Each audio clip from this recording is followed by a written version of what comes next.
Waalaikumsalam. Perkenalkan, nama saya Sofi Fatmasari, saya dari program studi akuntansi syariah dengan NIM 18242253. Di sini saya akan mempresentasikan hasil penelitian saya dengan judul analisis akuntansi aset tetap pada PT Meskom Agro Salimas. Penelitian ini membahas tentang perlakuan akuntansi aset tetap di PT Meskom Agro Salimas ini, perusahaan perkebunan sawit dan pengelolaan CPO. Fokus utamanya adalah penerapan PSAK 16 terkait pengungkapan, pengukuran, penuntutan, dan pengundian aset tetap. Tujuannya ini untuk menilai kesesuaian praktik perusahaan dengan standar akuntansi yang berlaku dan memberikan rekomendasi perbaikan. Studi ini penting karena aset tetap merupakan komponen vital dalam mendukung operasional jangka panjang dan mempengaruhi kualitas laporan keuangan. Konsep dan karakteristik aset tetap yaitu aset terwujud yang digunakan dalam produksi, penyediaan jasa atau administratif dengan masa manfaat lebih dari 1 tahun sesuai PSAK 16.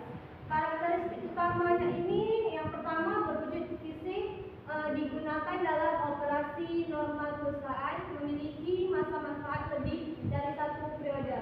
Nilainya dapat disusutkan kecuali tanah.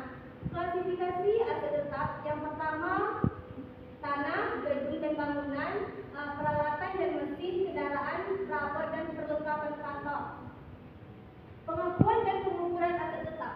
Pengakuan aset tetap, aset diakui jika manfaat ekonomi masa depan dapat diperoleh dan biaya perolehan dapat diukur secara andal.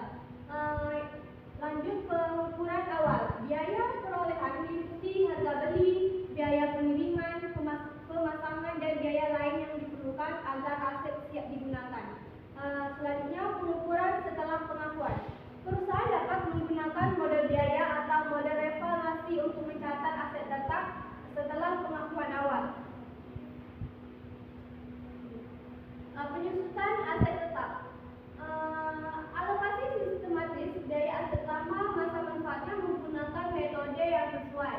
Metode penyusutan umum yang pertama garis lurus, yaitu beban sama setiap tahun. Yang kedua saldo menurun, beban lebih besar di awal. Yang ketiga unit produksi berdasarkan penggunaan aset.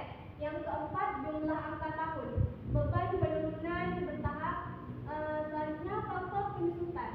Biaya perolehan, nilai residu, dan umur manfaat aset mempengaruhi besaran penyusutan. Lanjut praktik akuntansi aset tetap di PT Meskom Agro Salimas ini. Yang pertama pengakuan. Aset diakui saat siap digunakan dan memenuhi kriteria PSAK 16. Yang kedua pengukuran. Dicatat berdasarkan biaya perolehan lengkap menggunakan model biaya. Yang ketiga penyusutan. Model garis lurus dengan masa manfaat sesuai jenis aset. Yang keempat penghentian. Aset dihentikan saat dijual atau rusak dengan pencatatan keuntungan atau kerugian. Yang kelima pengungkapan. Informasi lebih tentang nilai tercatat, penyusutan dan mutasi aset tetap disajikan. Lanjut kesesuaian dan ketidaksesuaian dengan PSAK. Kesesuaiannya ini yang pertama pengakuan aset sesuai kriteria PSAK 16. Yang kedua pengukuran awal menggunakan model biaya. Yang ketiga penyusutan sistematis dengan metode garis lurus. Yang keempat penghentian aset sesuai standar. Yang kelima pengungkapan nilai dan mutasi aset. Selanjutnya ketidaksesuaiannya.